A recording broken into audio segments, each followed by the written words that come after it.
একদম ভালো নয়। কেন জানি না, যখনই টানা কন্টিনিউ ভিডিও দিতে শুরু করি তারপরে শরীরটা আমার আবার খারাপ হয়ে যায়। তো আমরা জালিবিয়াতে রাত্রি ছিলাম, এর আগের ভিডিওতে তোমরা দেখেছো। তো আমরা এবার ওখান থেকে দেওঘরের উদ্দেশ্যে বেরিয়ে পড়েছি। তো এবার একটু উঁচু উঠছি, নিচু নামছি। খুব সুন্দর পাহাড়, মানে খুব সুন্দর, ভালো লাগছিল। তো দেখতে পাচ্ছ অনেক, আমরাই শুধু বাইকে না, অনেকে বাইক নিয়ে নিয়ে বেরিয়েছে, যেখানে সেখানে অনেকজনের বাইকের ভিড় দেখতে পাচ্ছি। তো আমরা মানে একটা আইডিয়া করে নিয়েছি 12:30 থেকে 1টার মধ্যে আমরা দেওঘরে পৌঁছে যাব। গিয়ে আবার ওখানে স্নান টান করে তারপরে লাইন দিতে হবে, কতটা ভিড় আছে কি আছে।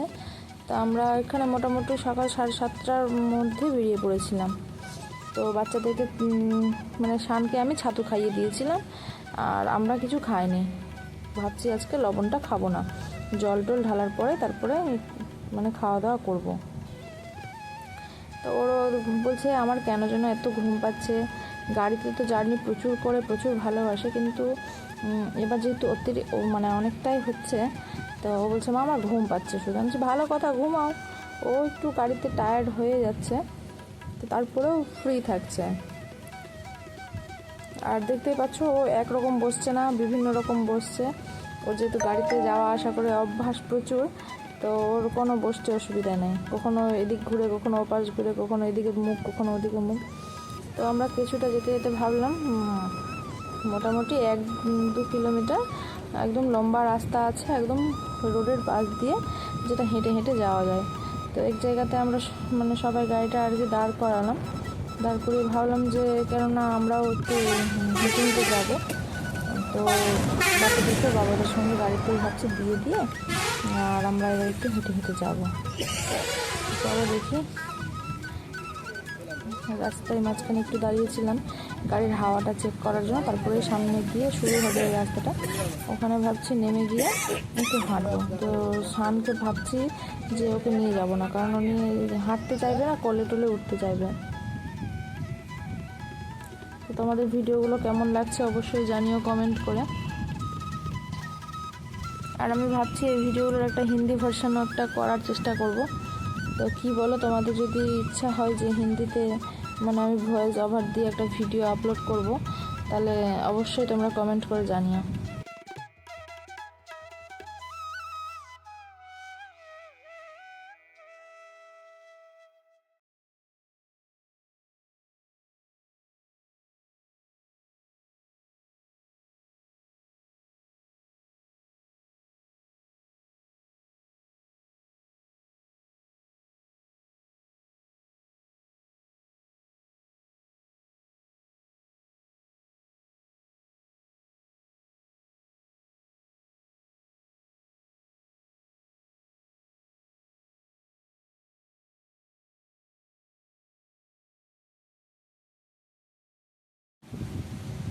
তো এই যে এখান থেকে তারপরে আমরা নেমে গেছিলাম।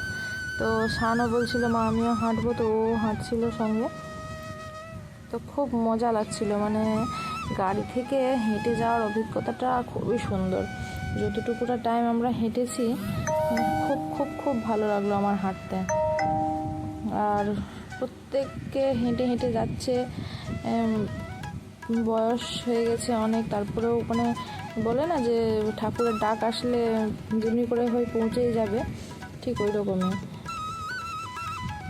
বাচ্চা থেকে বুড়া সবাই হেঁটে হেঁটে যাচ্ছে। আর যেখানে সেখানে আবার বসার সুন্দর সুন্দর জায়গা আছে, আরামসে রেস্ট করে, বিছানা লাগানো আছে, ঘুমানোর ব্যবস্থা আছে, চার্জিং পয়েন্ট, খাওয়া দাওয়া, তারপরে তোমাদের ওই যে কাঁধে করে যেটা নিয়ে যায় ওটা রাখারও ব্যবস্থা আছে, যে নিচে যেন না রাখতে হয়। তো সত্যি খুব ভালো মানে ব্যবস্থা।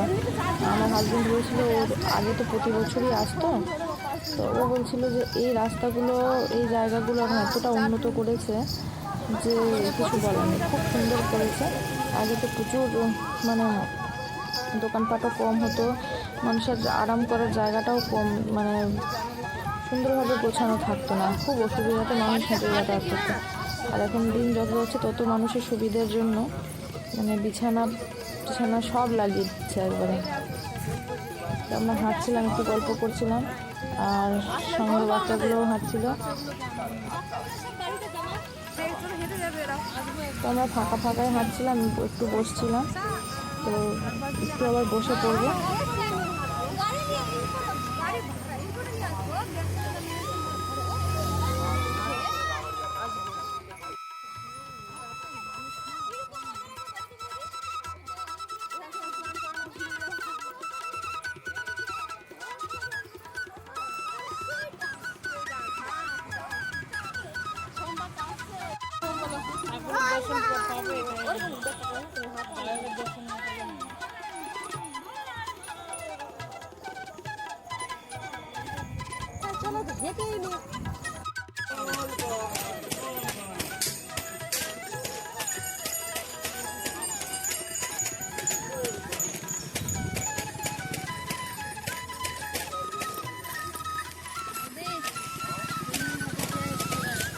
ঠিক আছে,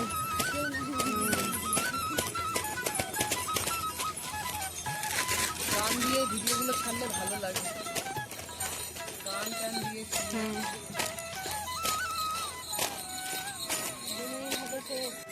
তো আমরা এখানে একটু কিছুক্ষণ বসে পড়েছি। মাথায় দেখতে পাচ্ছ পাগড়ি বেঁধে নিয়েছে ও। একটু ওকে জুস কিনে খাওয়াচ্ছিলাম, তারপর ওখানে একটু রেস্ট করে তারপরে সামনে একটা আশ্রম আছে, ওখানে খুব সুন্দর গান হচ্ছে।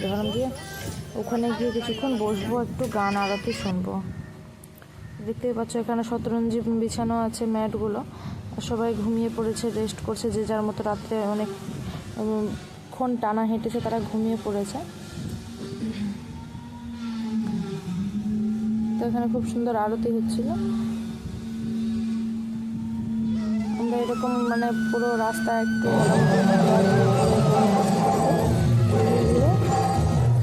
চলছিলাম যাওয়ার উদ্দেশ্যে।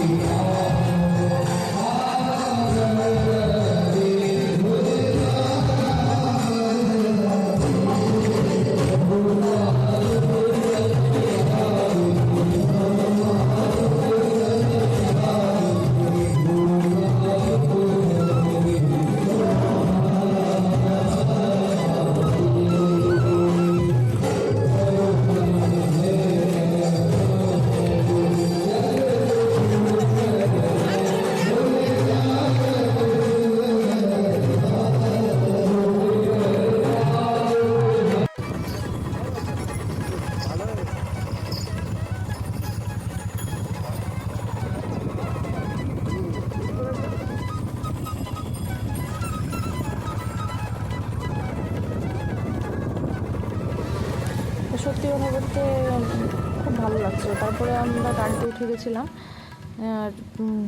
যে এবারে তাড়াতাড়ি বেরোতে হবে, নাহলে অনেক লেট হয়ে যাবে আমাদের।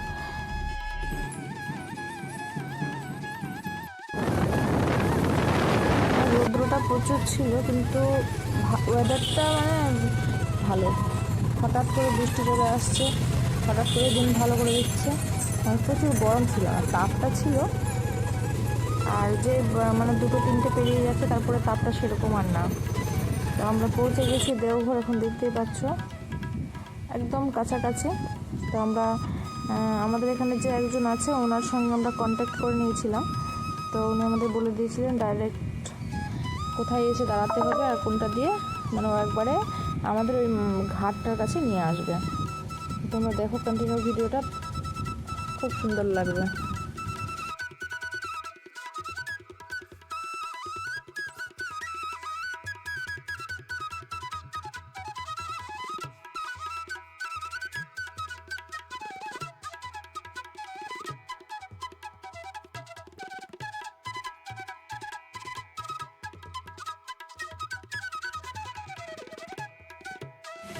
তো আর 2-3 মিনিট লাগবে, মোটামুটি আমরা পৌঁছে যাবো আর কি। তো আমরা এক জায়গাতে এসে ভেতরে পার্কিং আছে, ওখানে গিয়ে গাড়িটা রেখে দিয়েছি।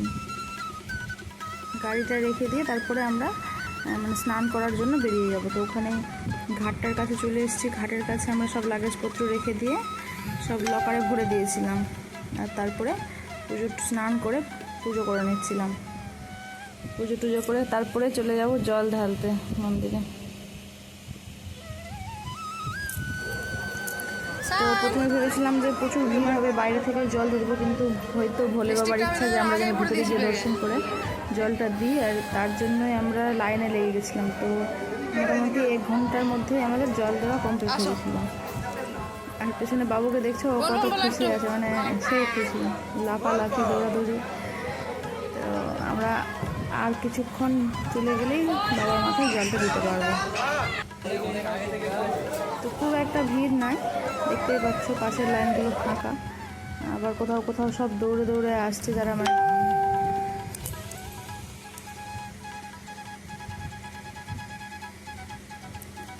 তো আমাদের জল ঢালা কমপ্লিট।